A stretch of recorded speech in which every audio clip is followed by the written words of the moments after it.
So I got the phone call, right? I was a senior in college. Youth ministry had really changed my life in high school. This program, this called Life Teen, had started in my parish, and I started to get really into my faith, right? But I went off to college, and I was not going to do youth ministry. I did not want to do youth ministry. I already had another job. I was actually going to make money. Everything was going to work out. So it was my senior year, second semester, and I got this phone call from my pastor, my former pastor, who was really instrumental in my conversion. And he says, I want you to pray about something for me. And you always know that's manipulative when the priest says, I want you to pray about something for me.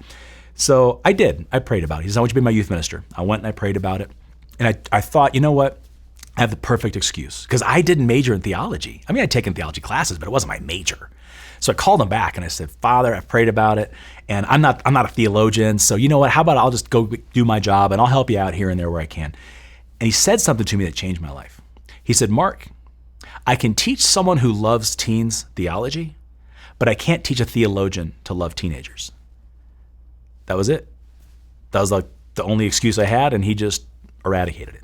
So I said, okay. I prayed about it. I said, okay. I said no to my other job, went home to my old home parish to take over this program. And I was promised a lot of things. So we have a great core team of volunteer adults. We've got all these teens coming. It's a train on the tracks. It's rolling. You're not going to have to really change anything. And I got back to find the program that I had known that was very successful years earlier. It wasn't totally lying in ruin, but it was not in good shape. I had my first youth night. I invited all the teens to come, and 8 kids showed up. And I thought, okay, I have this great core team of volunteers. I heard I had 12, 13 volunteers. And when I sat down with them, I started to realize that there were a lot of people that were volunteering as catechists that had no business doing youth ministry. I started to look around, and there were a lot of cliques with the teens. There were a lot of parents that weren't really on board. There wasn't much of a budget. And I thought, you know what? I felt like Jeremiah, the prophet Jeremiah, when he looks up to heaven, he says, you duped me, God. And I allowed myself to be duped. I was so mad. And I started to pray. And the more I prayed, the more I realized that, you know what? I was looking up at this all wrong. That if I really, really wanted the teens to trust that the Holy Spirit was with them, I had to trust that the Holy Spirit was with me. You see, there's this fallacy when it comes to youth ministry. People will say, well, we just don't have the budget to do youth ministry, or we just don't have enough people to do youth ministry, or our teens somehow in this region, this diocese, in this parish are different than other teens. We make a lot of different excuses in youth ministry, and those excuses prohibit us from actually doing anything effective. Or what we like to do is that we'll look at the situation and we'll look for the magic bullet. What's the cheapest, fastest, most efficient way that I can revolutionize the youth ministry culture in our parish? What's the fastest way I can get a bunch of guys to go into seminary? What's the fastest, easiest way I can get a bunch of perfect adults, young adults to come and volunteer? How can I pull all this off on no budget and no help? What's the 6-minute abs? What's the magic bullet that can solve all my youth ministry woes? It doesn't work that way. It doesn't work that way. Successful youth ministry begins with this premise. Are you willing to be uncomfortable? Because if you're a Catholic, you better be comfortable with being uncomfortable. I mean, our logo, our symbol, our calling card is the crucifix. I mean, if we're looking for comfort, we've come to the wrong church.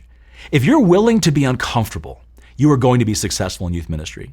If you're willing to be uncomfortable in certain conversations with teens, if you're willing to be uncomfortable as you have to patiently wait for the culture to change and the tide to change, I promise you, in the course of this study, in these sections and chapters, over the course of this course, if you stick with me, you're going to be successful because we're going to do this slowly and we're going to build a foundation the right way.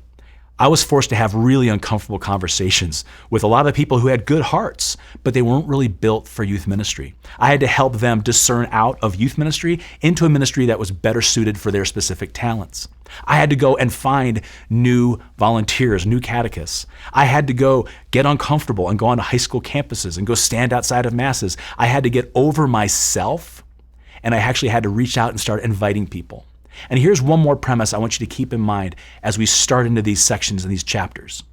It says in Romans 7 that when you seek to do good, evil will be at hand. Romans 7:21. And when St. Paul wrote those words to the persecuted Christians in Rome, he was trying to help them understand a deep spiritual truth.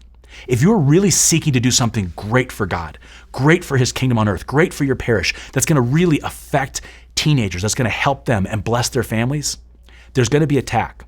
There's going to be obstacles. And that doesn't mean that you're doing something wrong. It means you're doing something right.